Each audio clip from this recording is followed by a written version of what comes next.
William Afton is not a victim. He's not a grieving father or someone trying to put his children back together, and I can prove it.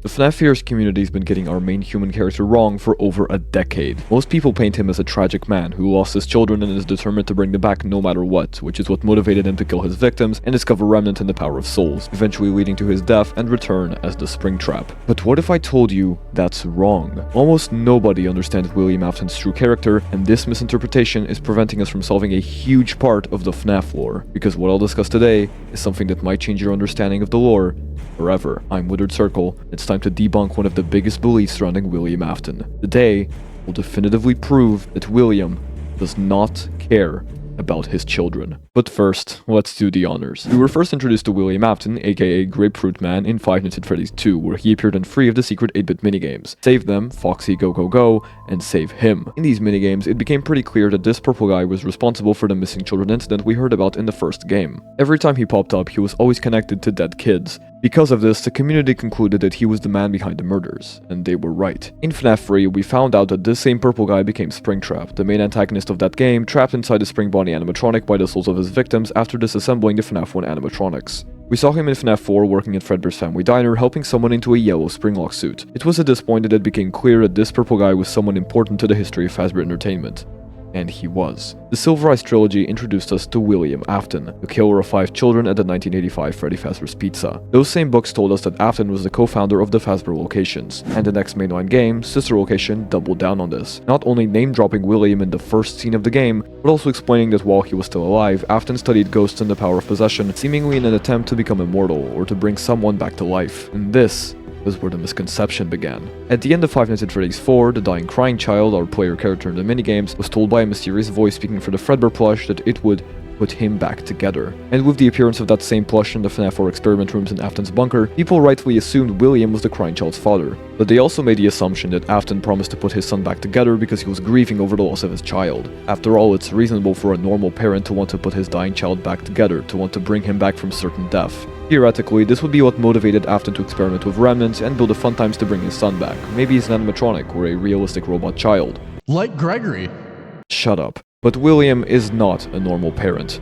My point is that this assumption is fundamentally wrong. William's motivation for his killing sprees wasn't the loss of the crying child and later Elizabeth. You might think it's weird for me to judge the Afton family life, but it's justified, because the history of the Afton family is one full of abuse, neglect, and suffering. And not only do I have proof that Afton didn't care about his children, but I also think this could mean quite a lot for the lore, and reveal the truth about William Afton's real motivations. To begin with, we need to analyze the only 3 interactions we've seen between William and his kids in the games: his one-sided conversation with Elizabeth, the way he treats Michael when they're both undead, and his promise to the crying child. In Sister Location, at the beginning of each night, we hear Elizabeth begging her father to let her see Circus Baby. Daddy, why won't you let me play with her? Daddy, you let the other children go see her. Why won't you let me go? Daddy, just once let me go play with her. She's so pretty and shiny. Didn't you make her just for me? Daddy, she can make balloons. Have you seen her make balloons? Oh, Daddy, let me go to her. This eventually leads to a final ominous voice line where Elizabeth is speaking directly to Baby. Daddy isn't watching. Don't tell Daddy that I'm here. I wanted to watch your show too. I don't know why he won't let me come see you. You're wonderful. Where did the other children go? This line ties directly to the Circus Baby minigame where we see Baby scoop Elizabeth, ending her life and leading to her possession. First off, it's clear that Afton is actively ignoring Elizabeth. He's talking directly to him, asking a reasonable question. After all, he had said he'd made Baby for her, so why couldn't she go see the animatronic? You could argue that William telling his daughter to avoid Baby was his way of warning her. Well, he obviously didn't want her to die. It would close down the location and give him a big headache to deal with. But in the end, it did happen. After Elizabeth's death, Circus Baby's Pizza World closes down, which leads to the newspaper article we got before Sister Location's release, where William, referred to as the successful entrepreneur, blamed the closing on gas leaks before assuring the public that Circus Baby and friends would be back soon. And sure enough, shortly after that, Circus Baby's entertainment and rentals opened, and eventually Michael Afton went to that bunker and survived his work week before getting his gut scooped out by Ennard. Throughout the game, it's implied Elizabeth and the Fun Times think Michael is William, explaining why they're targeting him so violently and why Michael says, "They didn't recognize me at first, but then they thought I was you. In his monologue to William. This also explains why Baby and the gang didn't use the corpses of the hanged technicians from Night 5 as their skin suits, specifically targeting who they thought was William. But if the Funtimes hate William so much, why does Elizabeth completely change gears in Freddy Fazbear's Pizzeria Simulator, being completely devoted to him and willing to do anything to make him proud? Well, it's because of Elizabeth's consciousness being split from the baby AI. The baby animatronic itself hated William for the experiments he ran on her over the course of many years, swooping out her endoskeleton over and over again and subjecting her to testing every day. Elizabeth, however, had a blind devotion to her father, and after Michael removed the baby AI chip from her arm, Elizabeth was finally herself again. Michael even confirms this in his monologue. And I found her. I put her back together, just like you asked me to. She's free now. Michael put Elizabeth's soul back together, making her whole again, revealing her true personality and her unconditional love of her father. This explains why she's convinced William is behind everything in Pizza Sim when it's actually Henry who planned out the entire scheme. So, essentially, in sister location, we hear Elizabeth, who blindly loves her father, get brutally murdered by an animatronic, only for William to carry on with his business, ignoring the consequences of his actions. But I brought up two other interactions that William had with his kids. Another one of them is how we see him interact with Michael when he just tries to kill him. That's it. No need to analyze this. Mr. Purple just outright tries to kill his own son. How caring of him. We see a similar event play out in the FNAF movie, where that version of William stabs Vanessa without thinking twice. Sure, he looks a bit remorseful, but as I'll get into later, I think it's because Vanessa was a valuable asset to him, and not because of anything else. After all, she did work for the police, and could be used to cover up his crimes. Alright, and on to the third and final interaction we know William has with one of his kids in the game's franchise. His final promise to the crying child. I will put you back together. And while many theorists think this means he cares about his son and wants to bring him back to life through robotics, that's not entirely true. And I've got a very special guest to prove this. Take it away, nonchalant T-Dreadhead. Looking across various parts of the Five Nights at Freddy's canon, I can't say confidently that William Afton cares about his children. At least not in the way theorists think, where they say, oh, he's some broken father just desperate to put his family back together. Starting with the Silver Eyes, we see a young Elizabeth that is hit and yelled at by William Afton, and then later, when she's immortalized as Baby and is helping him with his remnant experiments, he straight up says, "You're not enough." Then, in the FNAF movie, William Afton stabs his own daughter, Vanessa, so badly that it could have been fatal. And he does this in an effort to protect himself. So the Silver Eyes and the movie show us pretty clearly that the person William Afton cares most about is William Afton. So much so to the point that he's willing to kill his children to protect himself. Hardly a man who cares. Now, it's not just how he treats his children, but also the role they play in his life. See, across all the continuities, William's children are depicted as his reluctant followers. In the Silver Eyes trilogy, Elizabeth, as Baby, does whatever he says in an attempt to earn his affections and because she loves him. In the movie, Vanessa is clearly a reluctant follower. She goes as far as saying that William Afton is evil or a very, very bad man, yet still seems nervous that she won't be able to disobey him. And in the games, we know that Michael Afton is a reluctant follower due to the somberness of his dialogue and his confusion in the sister location speech. If you really want to stretch it, you could say that the mimic in the games is trying to recreate everything that William was, and Vanessa is a reluctant follower of the mimic. And then there's Elizabeth in the games, the thing we need to be talking about, who is quite obviously desperate for William's attention and affection. She says, "I will make you proud," in the ending of FNAF Pizzeria Simulator, which implies that he isn't proud already.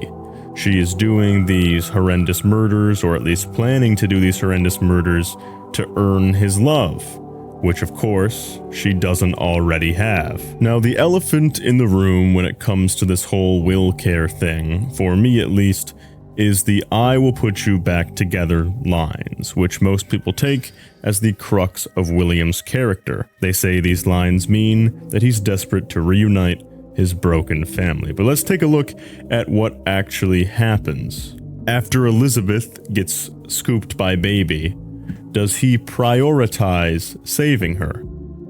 No. We know that he goes down to the bunker frequently because he has the experiment set up down there in his very own private room, which it's implied that he monitors. So he's gone down here several times to monitor his experiments, yet Elizabeth is still suffering within Circus Baby. On top of this, there are several posters for Circus Baby's entertainment and rental. One is in the elevator of Sister Location, and the other is in the elevator of Help Wanted 2. And both of these posters feature Baby with green eyes, which of course means that William Afton is prioritizing, advertising, and selling out Elizabeth to go capture kids and make him money over setting her free. And yes, fine, he does eventually tell Michael to go put Elizabeth back together in Five Nights at Freddy's Sister Location. But then what? She's just another pawn in Pizzeria Simulator. Listen to how William addresses Baby and Ennard. Wait, I'll do an impersonation. Don't you dare use this in the video. Here we are. Fascinating what they have become. I'm a Sigma. Does that sound like a man delighted to be reunited with his long-lost daughter? No, that sounds like a evil scientist fascinated by his next steps toward immortality. Now, as we know, Scott Cawthon is the greatest writer on Earth, and he makes Tolkien look like a worm. And because of his sheer writing genius, Scott has included emotional direction into the audio direction he gives his voice actors. This is explicitly stated by PJ Haywood in the Dawko interview. Scott has a very clear knowledge of what he wants for the characters. So, the somberness in Michael's voice when he's addressing his father is deliberate. The pleading in Elizabeth's voice when she says, "I will make you proud," and the sadness in her voice when she says, "It feels like home," in Pizzeria Simulator is intentional and directed by Scott. Even Henry, who sounds regretful over the loss of his daughter Charlie, is directed by Scott. All of these things, these lines, are things Scott directed and wrote. All of these sentimental characters. Henry has sentimental lines, Michael has sentimental lines, and Elizabeth has sentimental lines. Because all these characters care about their family. So Scott conveys that in the story. And does he do that for William? That was easier than I thought it would be. Fuck no! He doesn't give a shit! Thanks, TD. Essentially, William's promise to crying child wasn't that of a grieving father making a promise out of love. It was that of an engineer, a tinkerer, giving himself the task of bringing someone back from the dead. As shown in the novels through Elizabeth and even in the games, William isn't really a grieving father. His motivation isn't to bring others back to life. His objective is to become immortal himself. In the novel trilogy and in FNAF 6, Afton is much more theatrical than we're used to. He's triumphantly announcing his return, or thanking Charlie for turning him into something more, Springtrap. Despite the pain, through Spring Bonnie, Afton managed to achieve his goal. He succeeded in becoming immortal, which is why he doesn't go back to the Sister Location bunker after escaping Fazbear's fright, and instead goes immediately to the streets of Utah. He doesn't need to check on his experiments, because he succeeded in the one thing those experiments were trying to do: grant him immortality. "I always come back" isn't just a catchphrase for Afton. It's a jab at Michael, who likely tried to kill him before, a defiant statement by William. This is why Afton throws himself into FNAF 6, even though he knows it's a setup. What a deceptive calling. I knew it was a lie the moment I heard it, obviously, but it is intriguing nonetheless. He's so sure of his own immortality, of his own great accomplishment, of his own immunity to everything, that he doesn't pay attention to his daughter Elizabeth essentially gaslighting herself into believing he's in charge, or the fact that he's about to get sent straight to his own personal hell by Henry. I mean, he even goes through meticulous measures to make sure he can kill his own son during FFPS, bragging in his face upon succeeding to do so. But as if that wasn't enough, there's more proof to add to the table. It's time to talk about the worst piece of FNAF media ever. The bane of my existence, Midnight Motorist. Alright, no point in going over this again.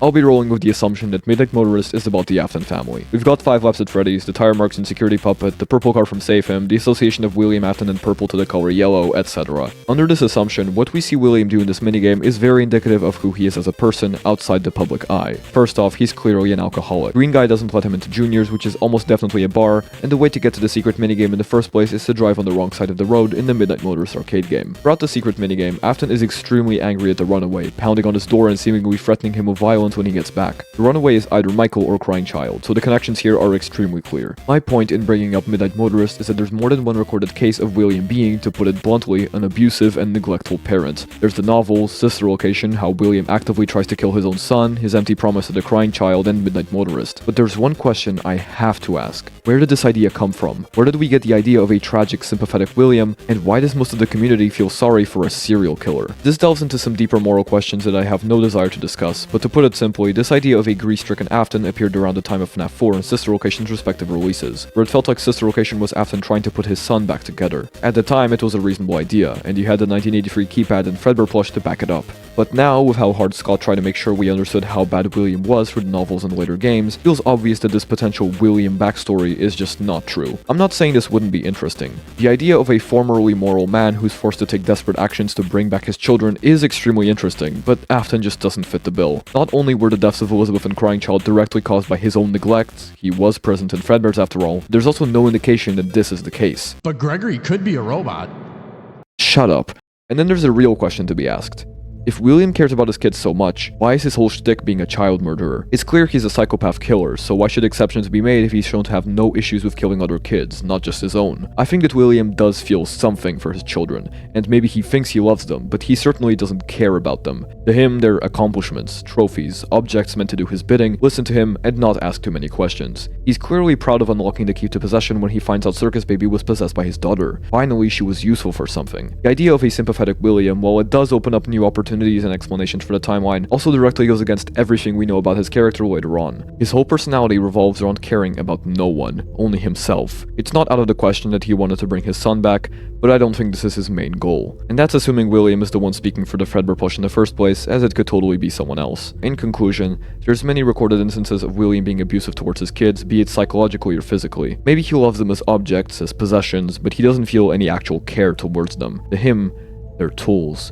A way to show the public how much of an amazing family man he is. But also helpers, assistants. After all, it's likely he manipulated Michael into helping him with his remnant experiments, which explains why Mike works at the FNAF 2 and FNAF 1 locations. William does not love his children. That much is clear. Thanks for watching. I hope you enjoyed this theory. I tried going a bit more into character analysis, but keep it theory-oriented nonetheless. But what do you think this means for the timeline and general lore? Well, I'd love to hear your thoughts in the comments. If you enjoyed, please like and subscribe, and I'll see you in the next one. Bye.